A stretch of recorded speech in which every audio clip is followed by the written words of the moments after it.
अगर आप भी स्टार्टअप में फंड रेस करने का सोच रहे हैं तो ये वीडियो आपके लिए बहुत इंपॉर्टेंट है। मैंने काफी सारे एंजल इन्वेस्टर स्टार्टअप के फाउंडर से बात करा है जिन्होंने फंड रेस करा है और एंजल इन्वेस्टर जिन्होंने रिसेंटली पैसा लगाया है, तभी मैं आपके लिए वीडियो लेकर आया हूँ। आज के टाइम में मैं आपको बताऊंगा फाउंडर्स और जो बड़े एंजल इन्वेस्टर्स है वो क्या देख रहे हैं नए कंपनीज के अंदर पैसा लगाने के लिए। पहली चीज जो एंजल इन्वेस्टर्स इस समय देख रहे हैं वो है profitability over growth at any cost. मतलब काफी सारे एंजल इन्वेस्टर्स से मैंने बात करी, उन्होंने मुझे कहा कि भैया देखिए अभी हम प्रॉफिटेबिलिटी देख रहे हैं कि लॉन्ग टर्म में स्टार्टअप पैसे कैसे बनाएगा। काफी सारे स्टार्टअप्स इसलिए बंद हुए पिछले 10 ईयर्स में क्योंकि वो पैसा नहीं बना पाए, कस्टमर से पैसा नहीं ले पाए, सिर्फ वो फंडिंग के ऊपर चल रहे थे। बायजूस सबसे बड़ा एग्जांपल है।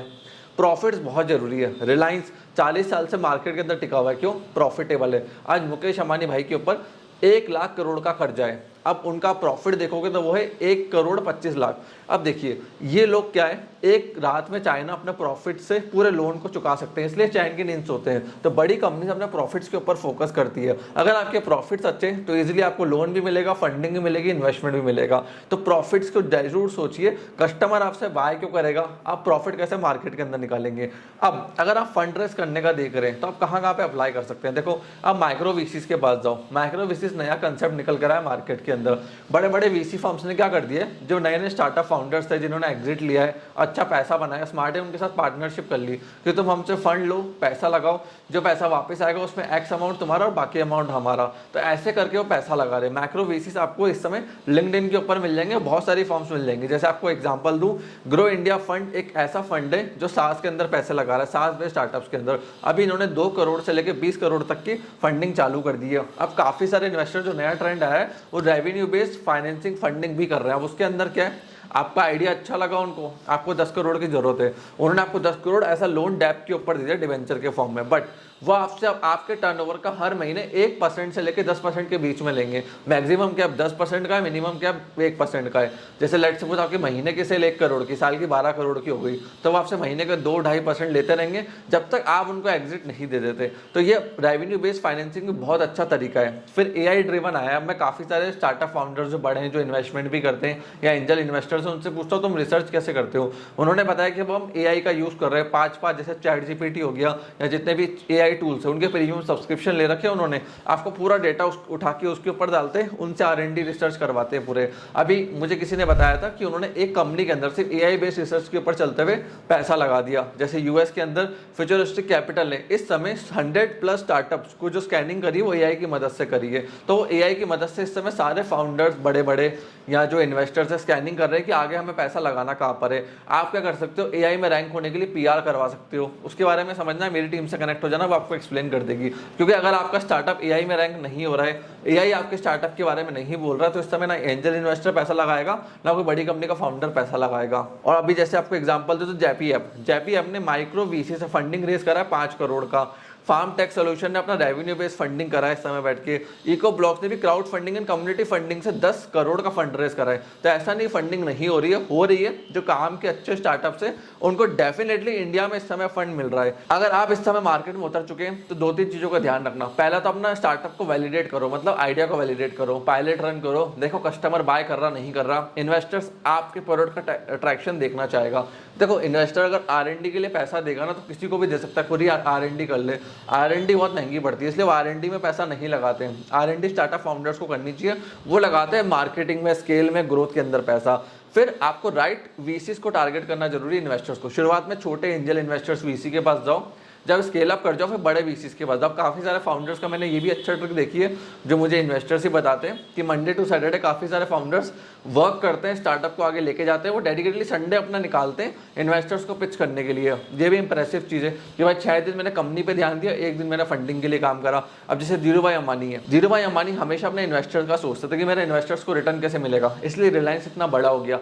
काफी सारे फाउंडर्स क्या सोचते हैं मार्केट के अंदर कि भैया मैंने 100 करोड़ का फंड रेज करा, मैंने मेरी सैलरी निकाली, शेयर बेचे, मैं फ्री हो गया, मैंने लाइफ टाइम की वेल्थ कमा ली।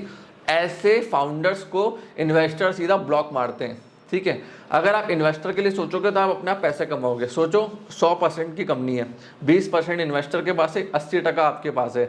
अब अगर इन्वेस्टर को आप 100x रिटर्न दे रहे हो तो 80% में आपको भी तो रिटर्न मिलेगा। चीज को समझा है इस बात को। तो इन्वेस्टर्स के रिटर्न का सोचो कि उनका पैसा निकलेगा कैसे, मल्टीप्लाई कैसे होगा। उनको अगर आपने बिलीव दिखाया तो आपको इन्वेस्टमेंट पानी की तरह मिलेगी, इस चीज़ का ध्यान रखना।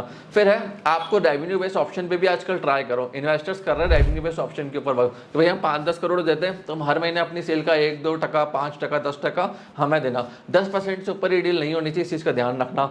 और अपना टेक्नोलॉजी को लगाओ बिजनेस के अंदर, AI टूल्स को यूज़ करो, थोड़ा ट्रैक्शन बिल्ड करो। और AI जो टूल्स होते हैं, चैट GPT हो गए हैं, जितने भी प्लेटफॉर्म्स है उनके ऊपर जाके अपने PR करवाओ, ताकि वहाँ पे रैंकिंग्स आपकी चालू हो। तो कभी इन्वेस्टर चैट GPT या किसी भी AI टूल पे आपकी कंपनी के बारे में डालेगा तो वहाँ पे रैंकिंग आनी चाहिए। साथ साथ इवेंट्स में जाओ, इन्वेस्टर कम्युनिटी में जाओ, नेटवर्किंग करो, लिंक्डइन पे घुस जाओ सारे इन्वेस्टर्स में, मैसेजेस करना, उनकी प्रोफाइल में कमेंट करना। मतलब डेली आधा घंटा निकालो, ज़्यादा बड़ा टाइम नहीं लगेगा आपको, कि सारे इन्वेस्टर्स की प्रोफाइल पे आप जा रहे हो और कमेंट्स कर रहे हो, उनकी पोस्ट देख रहे हो, लाइक कर रहे हो, एंगेज कर रहे हो। उससे आपका सोशल मीडिया बेटर होगा, लिंक्डइन बेटर होगा। और देखो अगर आपकी स्टोरी अच्छी है ना, काफ़ी सारे फाउंडर्स की पिच डेक में ये भी देखता हूँ कि वो स्टोरी नहीं रखते हैं।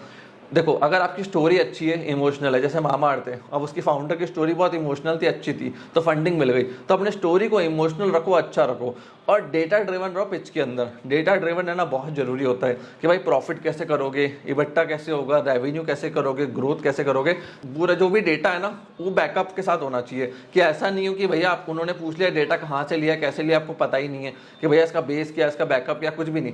क्रेडिबिलिटी लूज हो जाती है वहीं पे। उनको आपको बताना पड़ेगा कि ये डेटा मैंने यहाँ से इस वेबसाइट से लिया है और इसकी वैलिडिटी ये है। मतलब अगर वो वैलिड डेटा नहीं है, खराब डेटा है, तो फंडिंग नहीं मिलने वाली है। फेलो फाउंडर्स जिन्होंने फंड रेज कर रखा है उनकी प्रोफाइल पे लिंक्डइन में जाके कमेंट करो, नेटवर्क करो, लाइक करो, उनसे बात करो, उनसे टिप्स लो, उनको अपने स्टार्टअप आइडिया के बारे में बताओ। 1000 लोगों को पिच करना पड़ेगा, बताना पड़ेगा, तब जाके आपको 5 लोग फंडिंग देंगे, इस चीज़ का ध्यान रख लेना। और स्केलेबिलिटी दिखाना बहुत जरूरी है। देखो अगर आप एक छोटा धंधा कर रहे हो तो इन्वेस्टर्स को लगेगा भैया अगर 1000 करोड़ कैसे करेगा प्रोडक्ट को बेच के। अगर वो स्केलेबिलिटी नहीं दिखी, उनको दिखाए 100, 10 करोड़, 50 करोड़ से ऊपर नहीं जा पाएगा तो पैसे नहीं लगाएंगे। स्केलेबिलिटी दिखाना जरूरी होती है। उसके लिए आपको स्केलेबिलिटी का प्रोसेस, सिस्टम, KPI क्या रहे सब समझना पड़ेगा। अनअकैडमी ने स्केल करा इसलिए इतना बड़ा बना, जोमेटो स्केल कर गया। काम सारे एवरेज ही होते हैं। जोमेटो कर क्या रहा है, डिलीवरी तो कर रहा है घर बैठे बैठे, डिलीवरी बॉय वाला काम ही कर रहा है। ब्लिंकिट भी कर डिलीवरी बॉय वाला काम कर रहा है, बट पैसे कैसे बनाए, स्केल करके। ऑपरेशंस को आप स्केल कर गए तो पैसे बनाओगे, ऑपरेशंस को स्केल नहीं कर पाए, छोटा धंधा रहेगा, छोटे धंधे में निपट जाओगे। अब एक दुकानदार है, सुबह शटर उठाता है 8 बजे, रात को 8 बजे डाउन करता है, काम खत्म हो जाता है उसका। बट रिलायंस क्या कर रहा है, स्केल करा, रिटेल से स्केल करा, रिलायंस फ्रेश से स्केल करा, हर चीज के अंदर स्केल कर दिया। तो जो स्केल करेगा वो पैसा बनाएगा, वो फंड रेज करेगा। तो ये सारी चीजें आपको ध्यान रखनी है। अगर 2025 के अंदर और आने वाले समय 26-27 तक आपको फंड रेज करना है तो इन चीजों के ऊपर फोकस करना, फिर जाके आप फंड रेज कर पाओगे। अगर आपके पास कोई स्टार्टअप आइडिया, अच्छा आइडिया या कोई डाउट एंड क्वेश्चन है, कॉमेंट सेक्शन में आप लिख सकते हो। We will definitely connect with you. आपने इस वीडियो को यहाँ तक देखा, हम लोग सपोर्ट दिया, उसके लिए धन्यवाद।